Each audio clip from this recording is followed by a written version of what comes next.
Karibu tena kwenye Wisdom of the Day. Na leo katika Wisdom of the Day nataka nikukumbushe kitu kimoja ndugu yangu.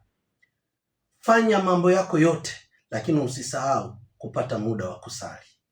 Maana vita ulivyokuwa navyo ni vikubwa. Unaocheka nao wengine ni maadui zako. Unaocheka nao wengine wanatamani siku moja uporomoke. Wengine wanatamani utoke kwenye hiyo nafasi, aidha ya ndoa au ya kazi au ya biashara. Wanatamani siku moja utoke. Nikwambie tu katika maandiko, ukisoma habari ya Balaki na Balaam wakati anataka kuwalaani wana wa Israeli. Tuko pamoja?